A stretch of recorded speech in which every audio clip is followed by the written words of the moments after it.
the kind you wear it tight. Button up from 9 to 5. I tried that life but said goodbye. I'm not always polite, but I get the job done. Who says that work can never be fun? I'm simply unprofessional. Simply unprofessional. Yeah. Unprofessional. Yeah. I'm unprofessional.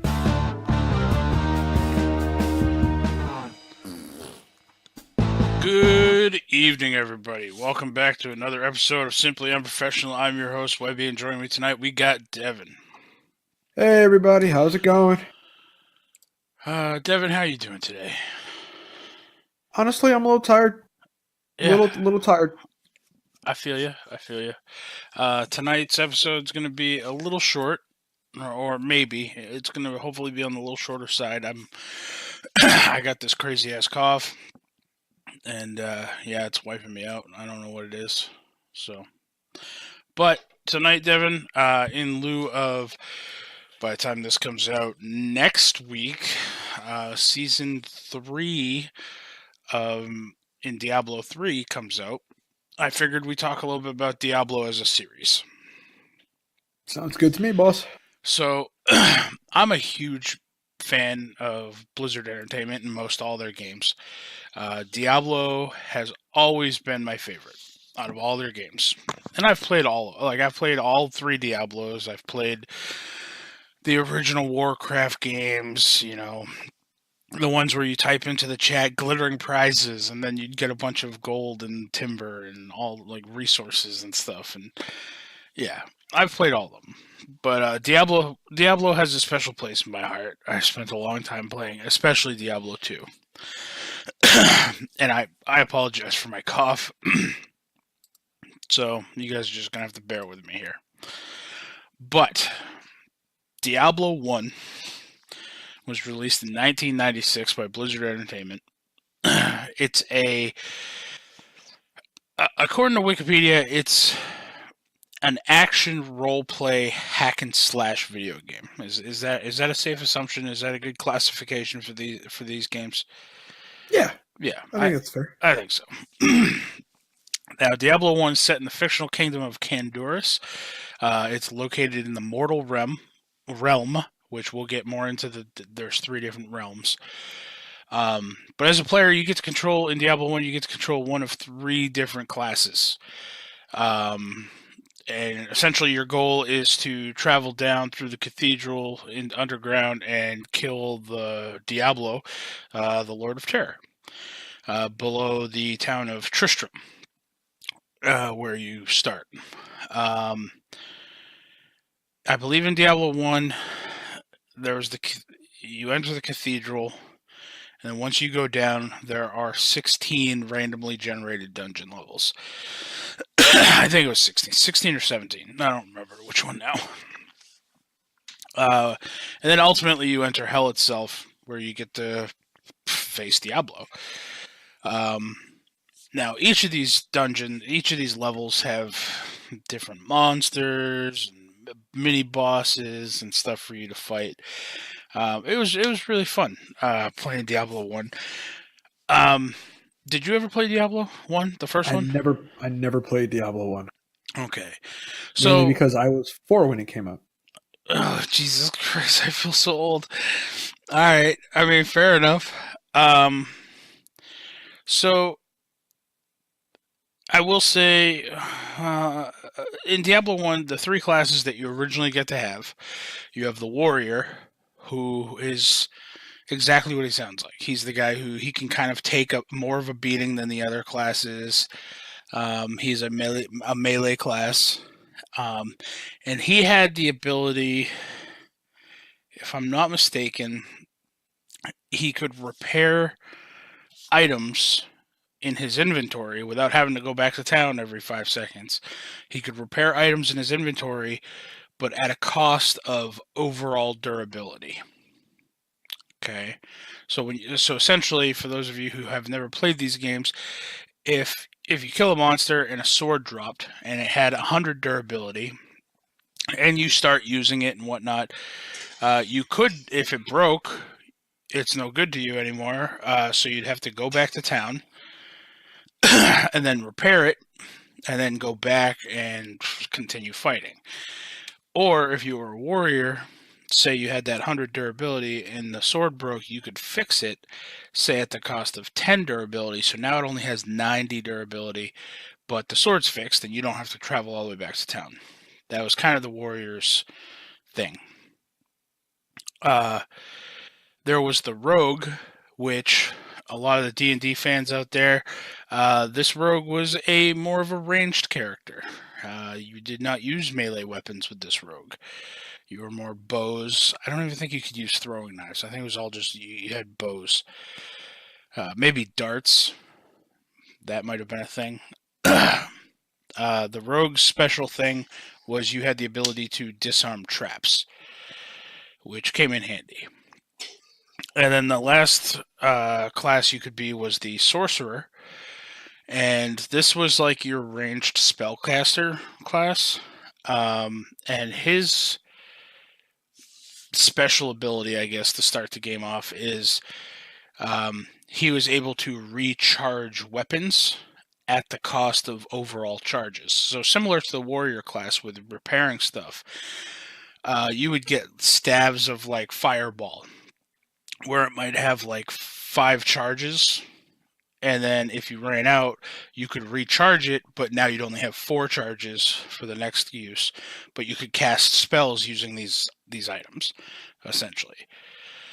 I always played the warrior in Diablo 1. He was just, I don't know, easier, I guess.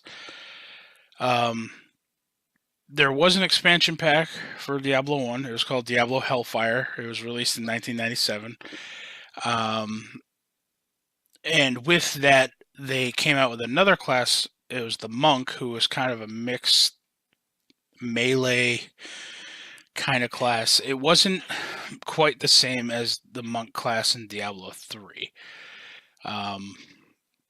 But it was new. And then in 1998, Diablo was released on PlayStation. I have both the PC and the PlayStation version. And it was a super popular game. It was popular enough to warrant 2 sequels. Diablo 2, which we'll talk about, and Diablo 3, obviously, which was the very long-awaited sequel in the series. But to give Devin, since you've never played it, let me give you a little bit of the setting background and kind of story of Diablo 1. Since you did play Diablo 2, some of this will make sense anyway. So the setting in Diablo 1, we're going to come back to the 3 realms that I talked about. There's the world of man, or the mortal realm. There's the high heavens, then there's the burning hells. So essentially the story is after eons of fighting between angels and demons, the lords of hell figured, well, we're going to go down to the mortal realm and, gain some influence to try to tip the scales in this fight. And so the 3 lords of hell at the time, one of which being Diablo, went down, did that. They sowed seeds of chaos, distrust, hatred amongst all the humans, until a group of mages called the Herodrim trapped them all into crystals called soul stones. Now, Diablo's soul stone was buried really deep into the earth, and then there was a monastery, essentially, that was built on top of it. And then after decades and decades, this monastery kind of fell into ruins because people forgot what the monastery really represented. And then a town just kind of sprung up around it. This town being Tristram. I mean, I feel bad for the people of Tristram. They've been through some shit. They have been. So when Tristram sprang up, Diablo or King Leoric decided he was going to rebuild the monastery into a cathedral. Now, when he did this, Diablo manipulated the priests and the Archbishop Lazarus to destroy his Soul Stone prison. They essentially were going to destroy the Soul Stone, set Diablo free. Diablo then possessed the king and sent out like all of the king's men to just fuck up neighboring like peaceful towns, just to kind of wage war everywhere. And then I believe Diablo possessed the king's son and then filled the cathedral and all of its 16 randomly generated levels with just shit tons of demons, monsters, you name it, animals, the fucking butcher. Goddamn, if you ever played Diablo 1 and you walked into that room, Jesus. Talking about being a little kid, you walk in and all of a sudden you hear this guy clanging, a giant butcher's axe or whatever. You open up the door and there's just body parts hanging from the walls and bodies hanging from the hooks on the ceiling. It was gnarly. That sounds fun. It was. He chased you around. Like, you had to literally kite this guy. You could not stand toe-to-toe with this guy. So, after filling the cathedral with all sorts of crazy-ass shit, Tristram kind of became a town of fear and horror. Lots of its citizens left. People were abducted in the middle of the night. Very few people decided to stick around. And that's where you pick up in Diablo 1. When you first start, you're the hero who comes to Tristram. You arrive, and essentially you're trying to help these people out. You're going to go and clear the cathedral. One of the NPCs, who anybody who knows Diablo will know this NPC, was Deckard Cain, the town elder. He always wanted to hang out with you and tell you stories. So that was his big thing. Stay a while. So Deckard's annoying in every game. Fucking Deckard's the man, alright? Deckard, I can't wait for them to finally come out with Deckard Cain as a hero in Heroes of the Storm. That's all I'm saying. Like, he just puts people to sleep. Shit like that. That'd be a sweet-ass fucking hero. Anyway. So as you, essentially, leading into Diablo 2, as you're fighting through these 16 levels, pretty late in the game, you have to fight King Leoric, who is now risen as a skeletal king. Late in the game, you have to fight the Archbishop Lazarus, who is controlled by who was possessed or influenced by Diablo, and then eventually you have to kill Diablo himself. You actually have to face the Lord of Terror. Now, spoiler alerts, Devin, and anyone else listening. The cinematic, I believe it's in the cinematic anyway.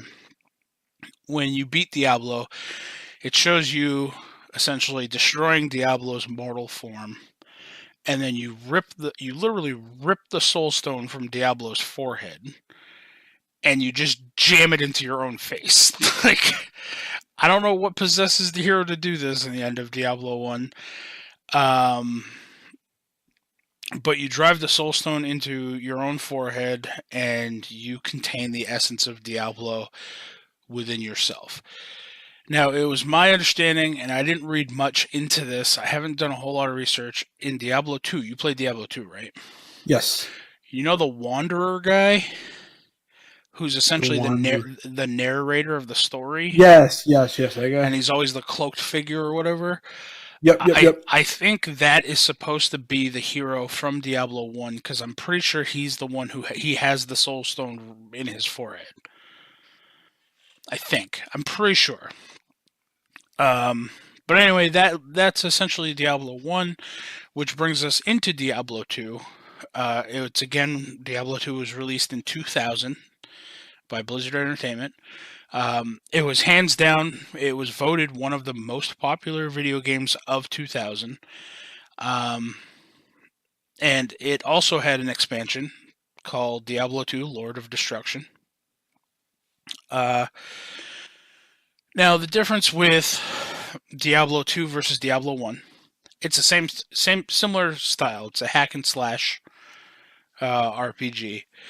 But this one got broken down. Instead of having 16 different levels of one building, essentially, you had different acts. So you had to complete one act to go to Act 2, and then you had to complete Act 2 to go to Act 3, so on and so forth. Now, Act 1 is similar to the original Diablo. The Rogue Encampment, it's like a palisaded fort. You know, you got like the wooden walls and the spike barriers out front. Takes place a lot of plains and forests, making up like wilderness areas, and then the monastery. Act 2 mimics more like ancient Egypt. You got a lot of deserts and tombs. Lut Gholein, which is the city, resembles a Middle Eastern city, and a palace. Like you got like a lot of the fancy like think Aladdin style, right? Yep. Act 3 is supposedly based on Central American jungles. The town of Kurast is inspired by lost Mayan civilizations. Act 4, which is the shortest act in the game, takes place in Hell, where you only have 3 quests in Act 4, where all of the other acts have 6. In The Lord of Destruction, when that came out, that introduced Act 5. And Act 5 took place right where Act 4 left off. It was just a continuation.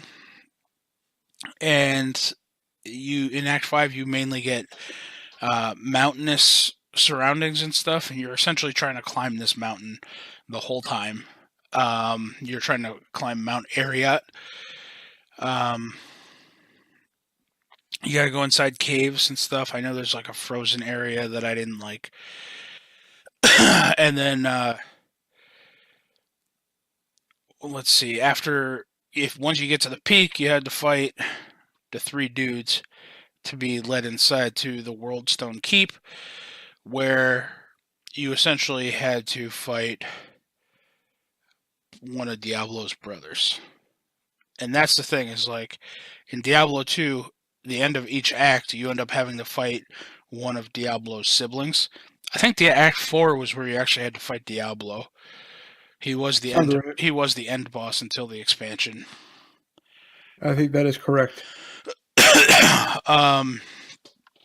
Now, in addition to now having acts, with Diablo 2, they came different difficulty levels. You had normal, nightmare, and hell.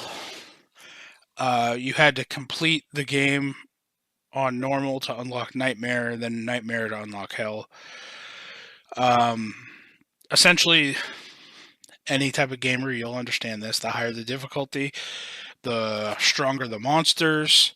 The better the rewards. The better the rewards. The monsters will become, especially in hell difficulty, the monsters start gaining immunities to different damage types, which got really, really annoying when you ran a lightning sorceress and then you went up against something that was immune to lightning. So you need to have that variety, I suppose.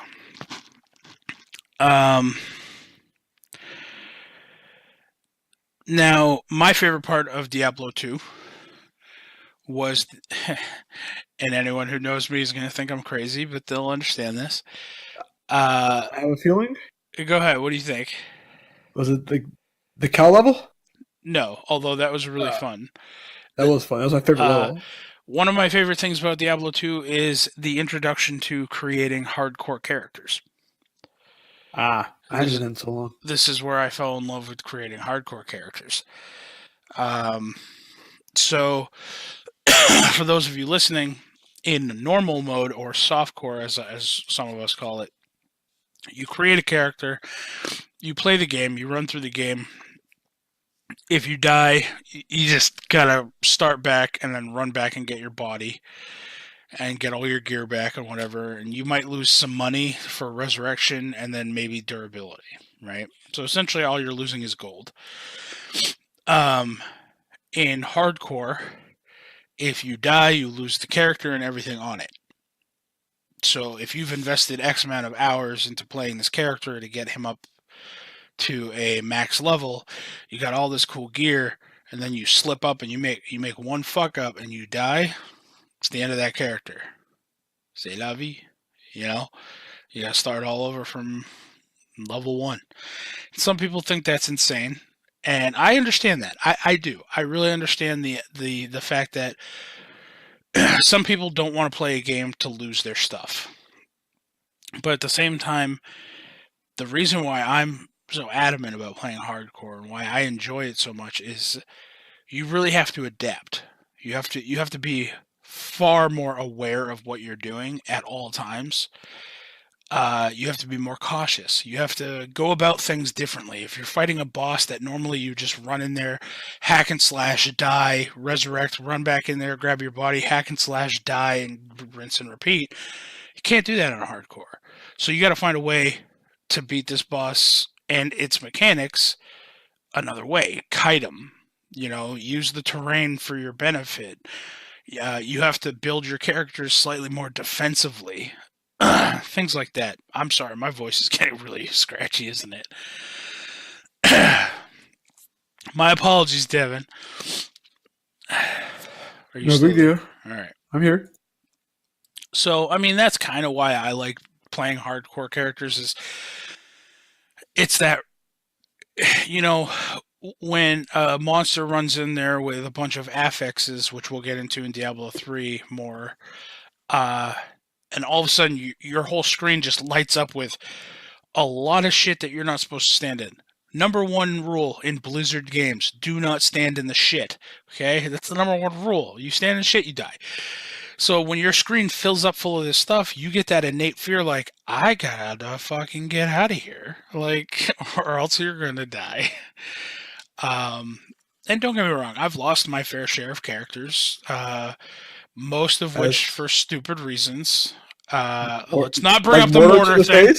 No, let's not bring up the mortar thing. I've known people who have lost internet connections, and then it takes a minute for your game to recognize that you did, and they might have been standing in a place where there was a bunch of arcane happening, and then their character dies. They log back into a dead character. That's fucking heartbreaking. But it's one of the hazards of playing that way. True. This is why you always try to have a backup character. Yeah. True. See? So, in any way, Diablo 2, we talked about the different acts. They had more character classes in Diablo 2. So, the first one that they had was the Amazon. The Amazon mainly used that was my favorite class. Shields and spears. I had an Amazon in Diablo 2 that mainly I only used for gold farming. Essentially because I had a bunch of the items that was just increased gold pickup or gold drop and magic item drops, and I just dumped all that onto my Amazon, because you used to be able to get those little rune tablets too that you could put in your inventory. So that was my Amazon. I didn't ever main an Amazon. I don't know much about them either. I know they can duplicate themselves, which was weird. They had bows. A lot of their abilities were passive. That was one of the reasons why they were pretty easy to play, actually, because they had bows or javelins and spears. You could go either way, and a shield. So you had some distance to the enemies. They had a lot of their defensive abilities were very passive. You didn't have to. They were just always active. They didn't have to worry about it. If you were new to that kind of game, they were pretty easy to play. Right on. All right. I always enjoyed them. I loved them. See, the next one we're going to talk about is the Necromancer. That was always one of my mains. I only really ever played 3 of these classes. The Necromancer I liked because I literally would just dump all of my points into summoning and raise like a shit ton of skeletons and skeletal mages and a golem. And I would just run into an area that was full of monsters, and I would just stand there watching my creatures murder everything. It was fantastic. Each class has 3 skill trees to choose from. like the Necromancer. I'm not sure what the Amazon had. I know the Necromancer had your summoning skill tree, your curses, and then a poison and bone skill tree. And you could mix and match what you wanted. And one of the things that I didn't necessarily care about in Diablo 3, or Diablo 2, but it made you kind of have to be more self-aware again, is when you put a skill point into something, with the exception of a few items that you could get in game for quests, that was where that skill point was spent. If you fucked up putting in skill points, you had to restart a new character because you couldn't just reset your skill points whenever you wanted. I remember that. Do you happen to remember what the skill trees were for the Amazon? I don't. Yeah, I don't remember either. I think the I Necromancer. haven't played Diablo 2 in so long. Yeah, the Necromancer and the Sorcerer are the only two that I think I would remember. Let's see. Skill tree. She had let me see. Necromancer had poison and bone spells, right? Yep, curses and then some. Yeah, she had javelin and spear skills. So those javelin and spear skills. Then she had bow and crossbow skills, and then she had her magic and passive skills. Gotcha. Those are her three. Moving on to the Barbarian. My other class I liked a lot. What were the 3 skill trees for the Barbarian? He had war cries. Okay, yep. Yeah, he had war cries, and then he was like, they kind of like blended the fighter in with him. Like he had combat mastery, so you could take sword mastery or axe mastery. Yep. Or you could, master in a weapon. Yeah. And the standard combat skills like bash, double swing, leap, things like that. I used to love leap. Leap was fun. Leaping. I think they had whirlwind. Yeah, they must have had whirlwind because I remember my Immortal King's Barbarian doing that. Yep. The Barbarian, definitely exactly what it is. Essentially, he's your big fighter guy in Diablo 2. And then there's the Sorceress, who obviously the 3 skill trees you had there were fire, ice, and lightning. I liked lightning. A lot of my points went into teleport, so I could just literally teleport around the map for super cheap. It made really finding, like, in the dungeons and stuff, finding the next floor down a lot faster. That and static. Static was a very overpowered skill, great for bosses, because each time you hit an enemy with static, I think it reduced its maximum hit points by like 25% or something stupid like that. It was nuts. I remember it being really overpowered. Going to the next overpowered fucking class, one of the ones that I hated the most, the Paladin. I hated the Paladin so much. I don't remember the Paladin's skill trees. I know they had blessings that helped the party. I don't remember the other 2, but the only thing else I remember every Paladin ever fucking having was Holy Hammer. You just had Hammerdins everywhere. You just run around and you'd see these magical hammers just whipping around everywhere, just in a giant circle. It would annihilate everything. I hated them so much. And then with the expansion, I think it came with the expansion, was the last class that you were able to play was the Druid.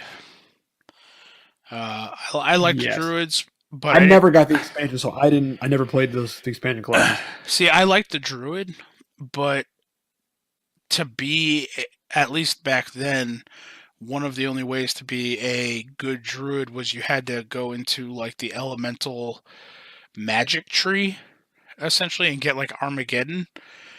And I always preferred having the additional like wolf pets, spirit pets, and then turning into a dire wolf, and then a dire bear.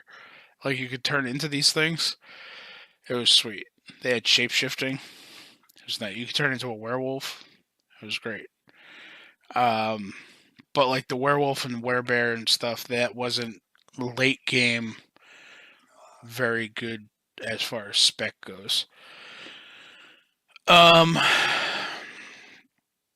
So Uh, the only other thing that I can think of, introduction wise, was this was free to play online, and people did a lot of PvP in this game, even when you didn't want to. Essentially, if you logged into a server on BattleNet or whatever, uh, as long as you were over level 10, somebody could go hostile against you wherever you were. So you had to be real careful about who you partied with, um, and who you pissed off. Now, if you killed somebody and you looted their body, you got gold and an ear as a trophy. And man, my stash was full of ears.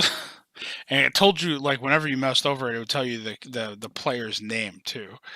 I remember that. It was bad. Like, I was real bad about murking people. I got See, I got real pissed off because people kept harassing me at lower Yep, levels. that happened to me when I was younger. So, like, obviously with Diablo 2, I was still kind of young. So, what I would do is, when I first make a character, I would level up really quickly by griefing people in PvP on the cow level. Yep. So I let them, like, I'd kite a bunch of cows to them, let the cow weaken them, and throw like a javelin or hit them in the back and kill them. Get the XP from killing them, kite the cows back around, run and grab their shit, and then port out before I die. Yep. And that's exactly what I would do to level up my characters really, really quickly. So yeah, I was that asshole.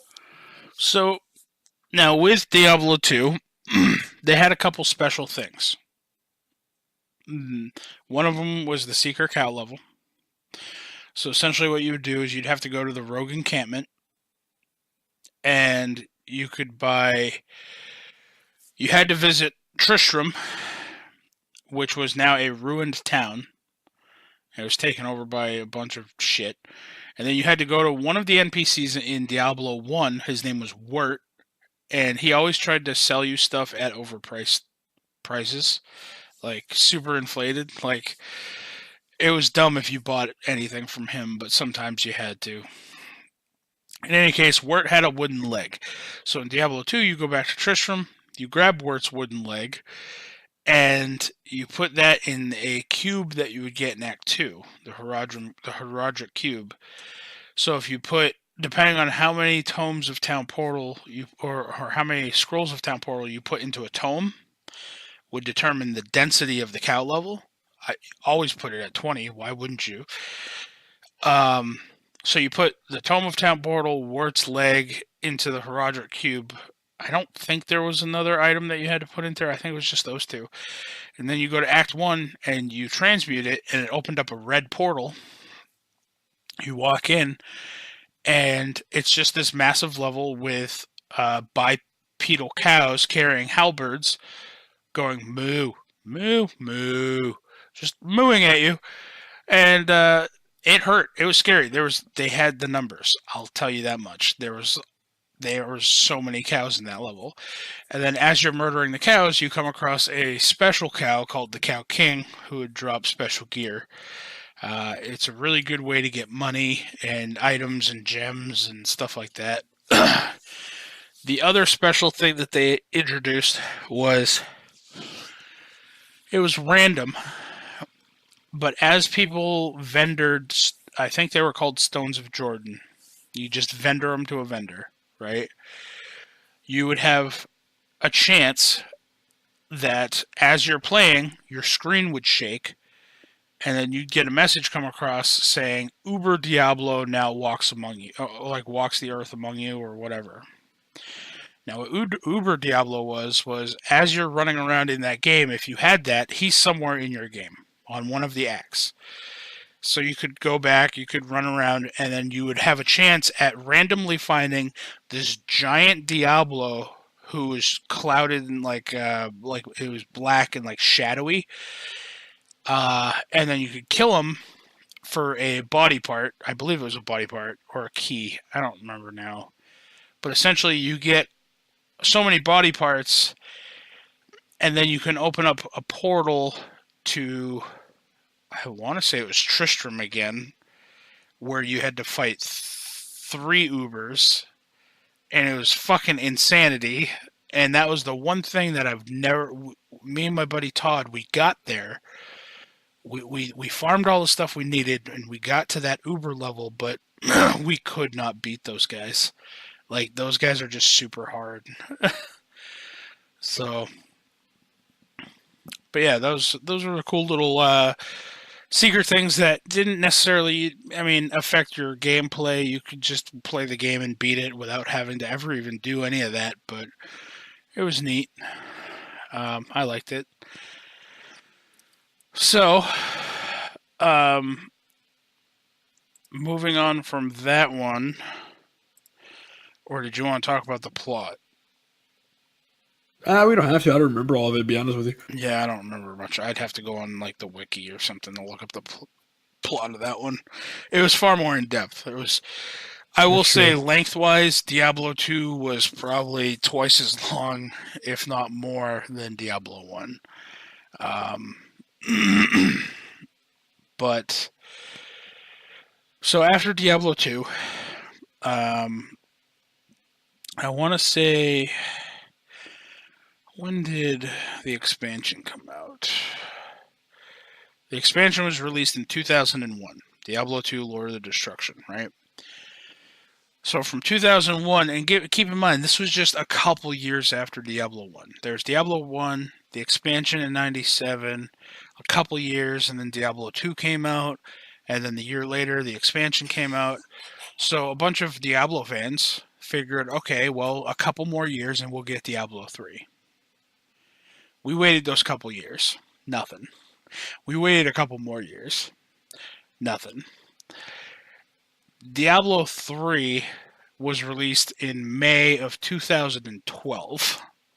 That's quite a jump. It's 11 years from Diablo 2. That is true. It was worth the wait. I have so much fun playing Diablo 3. I will say, sadly, when I first got Diablo 3, I was playing through it. I was playing the storyline, and I was talking to a buddy of mine, and he thought I had already beaten it, and he let drop probably the only thing that you could possibly let drop in this game that would ruin the storyline for you, and it ruined it for me. Now, for those of you who don't know me, or those of you who do, spoilers don't usually bother me in things. Like, Devin could explain to me verbatim plot of an entire movie that I haven't seen. I'll go watch the movie, and I'll still be entertained by the movie, even though I know what's going to happen.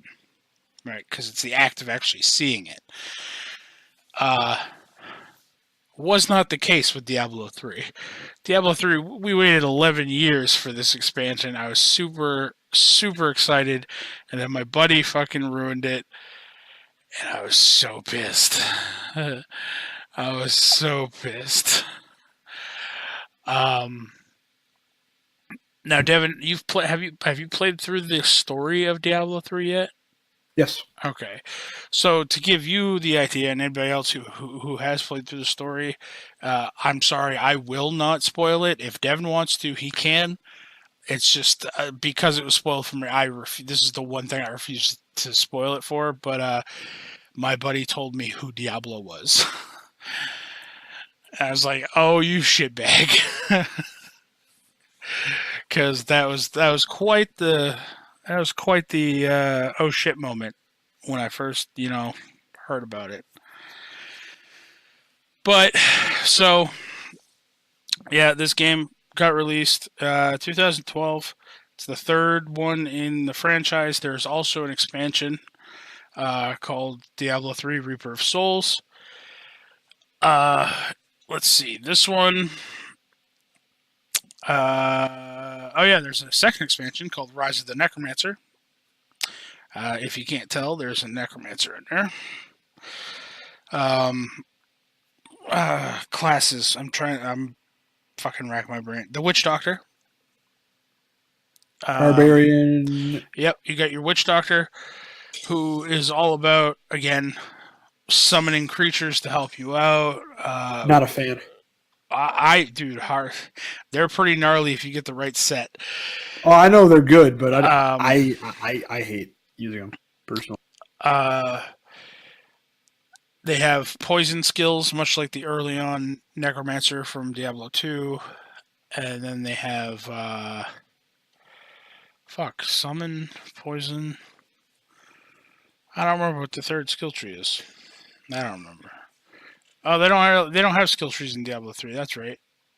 They have like more just active skills that you can use and rearrange and stuff. Yep. But yeah, with the Witch Doctor, just think of a voodoo shaman, I guess, and essentially think of that, and then hunch him over a little bit, and then just shake around like constantly. That's the Witch Doctor. He's my Witch Doctor's name is Jitters because just the way he won't ever stay still. He's like a meth head. I don't know. That's weird. So then you have a barbarian, just like the other barbarians in Diablo 2. Those are your big brute hitters. Melee class. You have the wizard. Again, your main things are fire, ice, lightning, things like that. Arcane.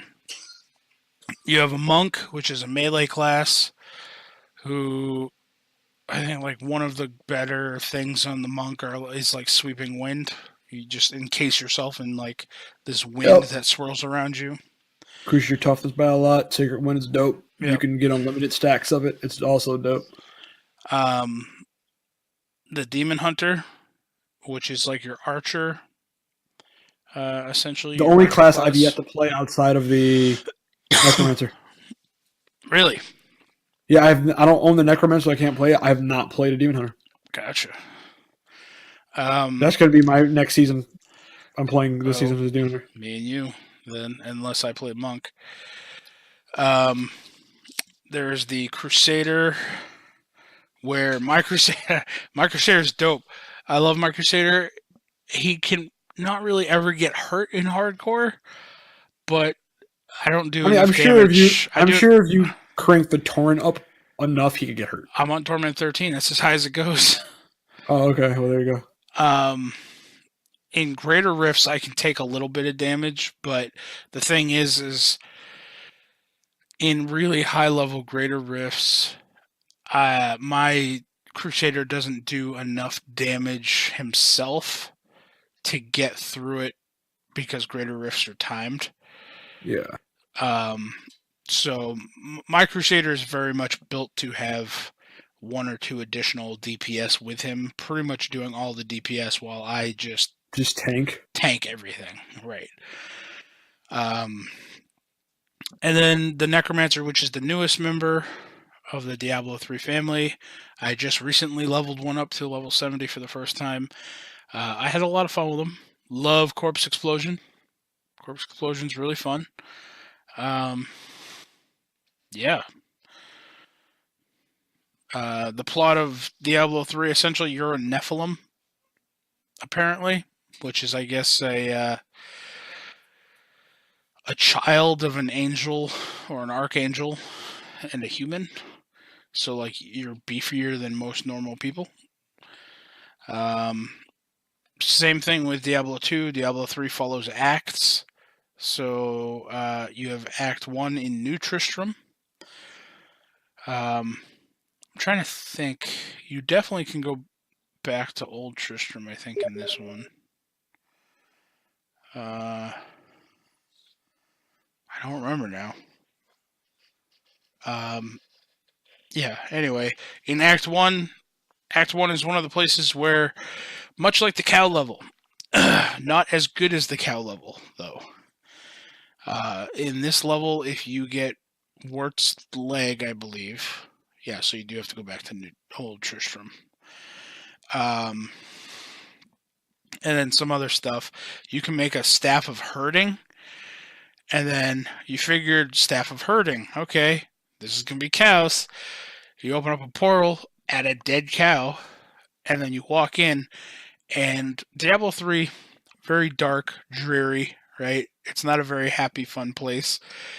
all of a sudden you step into like Candyland, right? Everything's like pinks and purples and greens and vibrant blues, and there's rainbows everywhere, and there are these teddy bears that walk around that you have to kill, and then like this, like as you kill them they just explode and body parts go flying. Then you have to kill unicorns. It's insane. Yeah. Yeah. The two things that are worth going in there for, there is a sword that you can get for a transmog that essentially kind of makes it look like a weird... Hamburger? No, that's the dagger. Okay. The sword is like a weird, foggy rainbow sword, I guess. And then then there's the dagger. That's the hamburger. It literally just looks like you're running around with a hamburger. I fucking want it so bad. I don't have it yet. So, yeah, hamburger dagger. I would want that on. I would want that on a warlock, or Yep. not a warlock. I would want that on a fucking witch doctor. Witch doctor. Yep. That'd be so funny. Yep. He's just in the back jibbering with his hamburger. Don't mind him. Yep. Holding on to a snake, because you can. Yep. One of your offhands is literally you just hold onto a snake. So sneaking a hamburger looks like a crack addict just standing in the back. There's also one where you hold on to a rope that's tied around a kitten. So you can actually walk around holding on to a kitten with a hamburger in your other hand. I like this idea. I kind of want to go farm the hamburger dagger now. Yeah. So I won't give away much of the plot of Diablo 3 because Diablo 4 is not out, and I'd like for people to get into Diablo 3. I will say the story is pretty good. A lot of holy shit moments happen that you don't really get to experience in some of the other ones.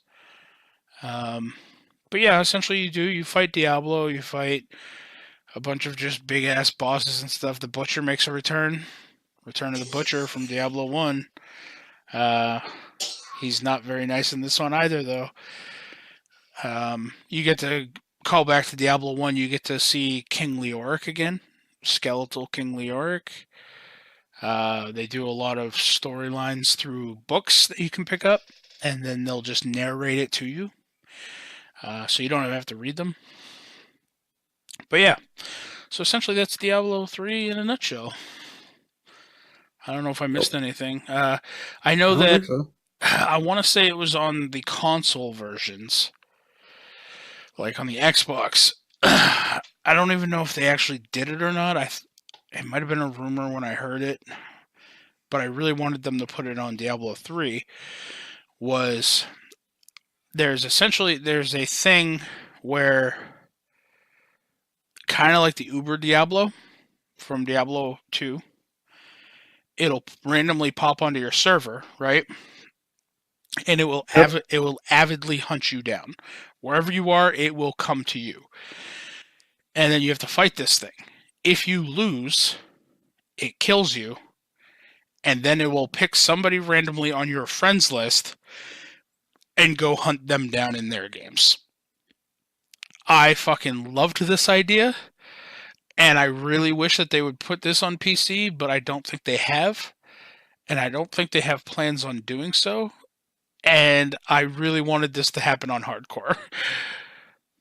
Because I just want to be there fucking playing on hardcore, then all of a sudden get the alert, hey, so-and-so's fucking coming to get you. It's like, oh, shit. Just stay in town. Like, you can't find me in town. I think he would go right into towns. I don't think there was a place you could... I think the only thing you could do is log out. You know? Out, done. Which I know in Diablo 2, so a lot of times, like, if you were off doing quests in an act, and then all of a sudden you get the alert, so-and-so joined your game, and it's like fucking 20 levels higher than you, and then so-and-so went hostile against you. That was one of my tactics, was, nope, log out, and join a different server. Yep. Yeah. So do you have anything else to add to our Diablo? I do, actually. Real quick. I'm good. I mean, I'm looking forward to the next season. That's what I wanted to talk about next. Hopefully won't take mortar to the face. Listen. All right. I have to step away from the computer for 2 seconds. I want you to tell that story, okay? So I will be right back. You tell the mortar to the face story because it wasn't my fault technically. I'll be right back. It kind of was your fault. So It wasn't my fault. me and Webby were playing hardcore. I was playing a mage. He was playing his necromancer. And bad things happened. My mage died. He's like, don't worry about it. I'll power level you through. I'll carry you on the back of my necromancer. I'm like, all right, cool. So he clears out a room. He's like, come here, stand by the door. I'll take care of this. Well, next enemy pops up is Mortar. Instead of kiting them away, he kites them towards me. He's like, I didn't think it reached that far. So the next thing, I took my hand off my mouse for 1 second. The next thing I knew, I look up and I'm surrounded by Mortar. As a mage, I didn't have teleport yet at this level. So I was like, well, I'm fucked. So I tried to click the button to get out. Didn't work. I got mortared to the face. So that's pretty much how that story went down. Long story short, it wasn't my fault. Okay. You kited mortar to me. Right, but at the same time, I didn't think that mortar would be able to reach across that span to the bridge that you were standing on. I mean, I'm not disputing the fact it was an accident. It's still your fault. Damn it. I'm not saying like you intentionally got me mortared in the face. I'm just saying that your actions were a direct reason of why I was mortared in the face. I love you, Webby. I mean, fair point, I guess. Right. So yeah, that's one thing I do.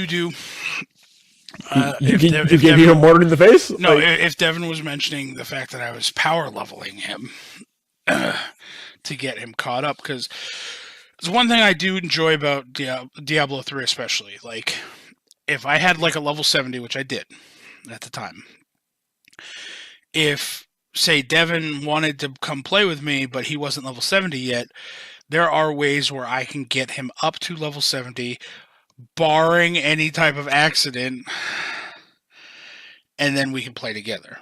You know what I mean? So I do appreciate that there is a system or a workaround around that where you can kind of help power level people. It does come in handy. So with that being said, Season 12 just ended, last Friday? Yes. Or last week sometime? Last Sunday? I don't remember. Yes. Sunday. I think it was the day you were playing because you were playing it the day a bunch.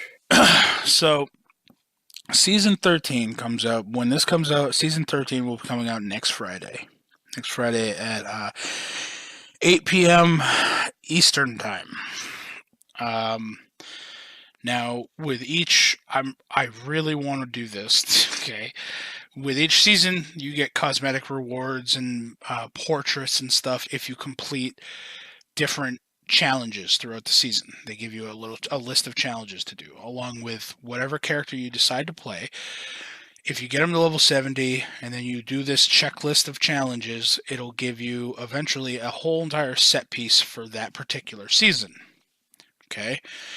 Now, I'm not going to lie, Devin, one of these things that I have, I don't know if I can copy image. I'm going to put it into the Simply Unprofessional on Discord for you, okay? One of the things, I want the thing on the right super bad.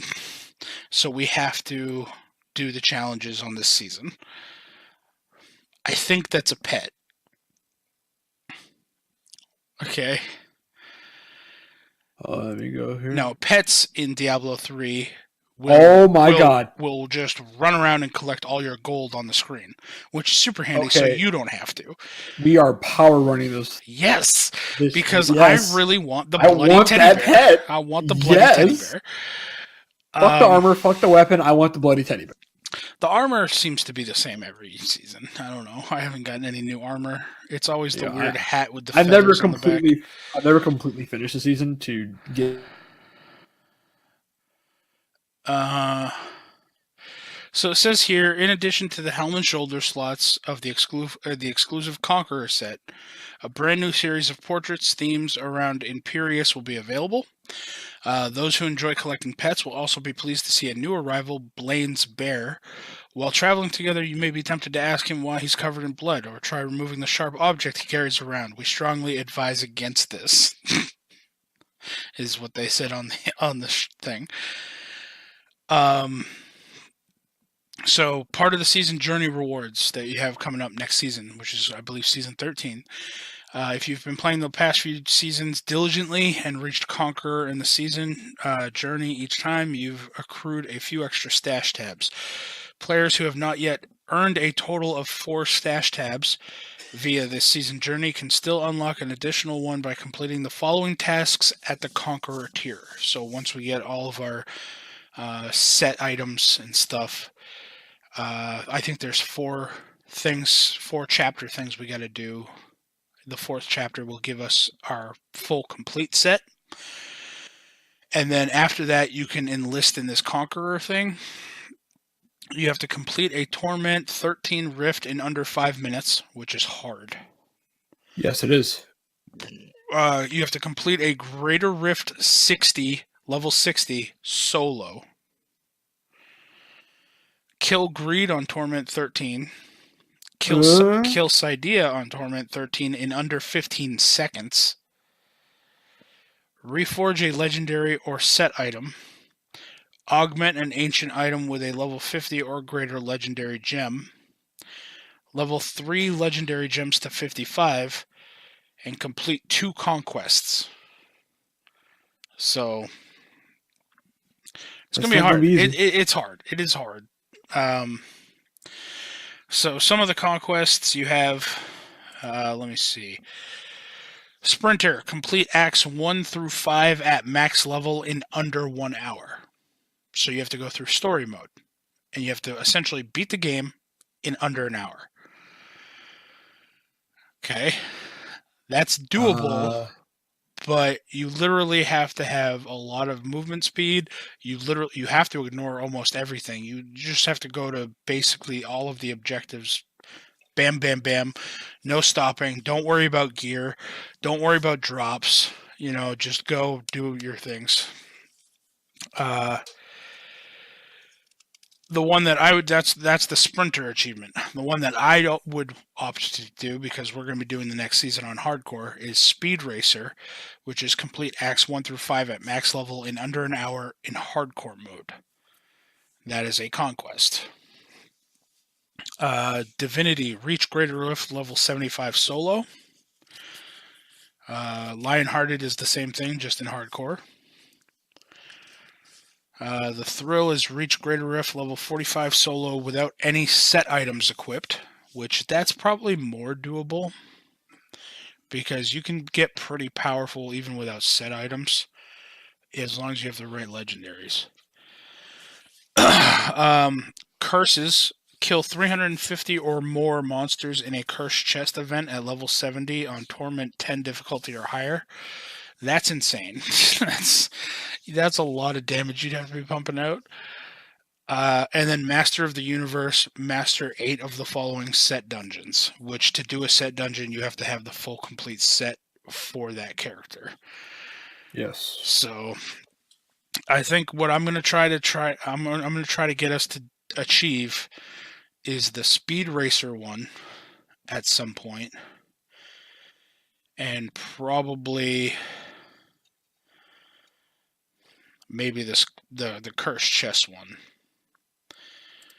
because then it's not, we don't have to do the other ones solo. And then lastly, the only thing I want to talk about are each season, each class gets a, like we said, you do some of your chapter stuff for the season, and you get rewarded with set items. So those are determined before the season even starts. And the list of set gear for each class has been released.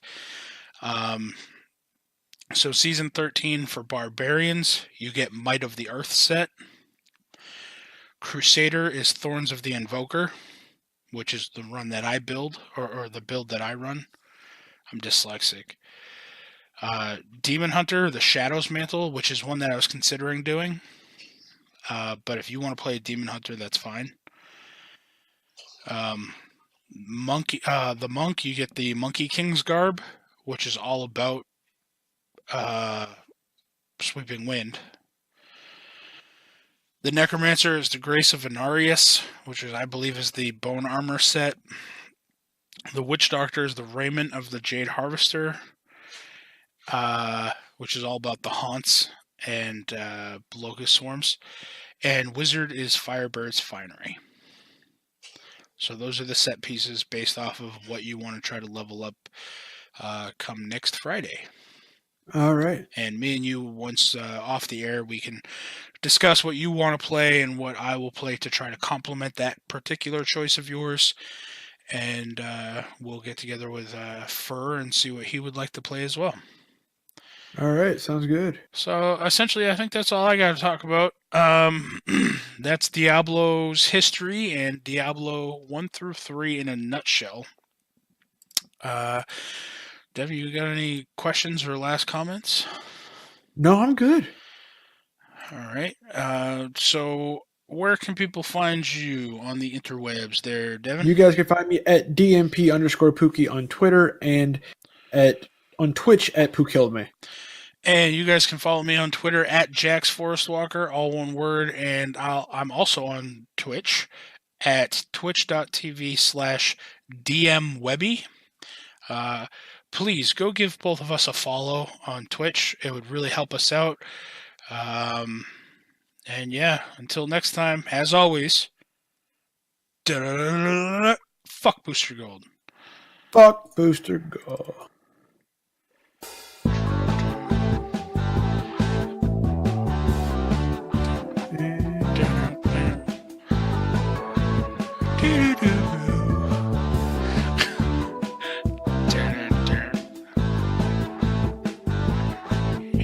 Shut up, Beavis. What is wrong with you?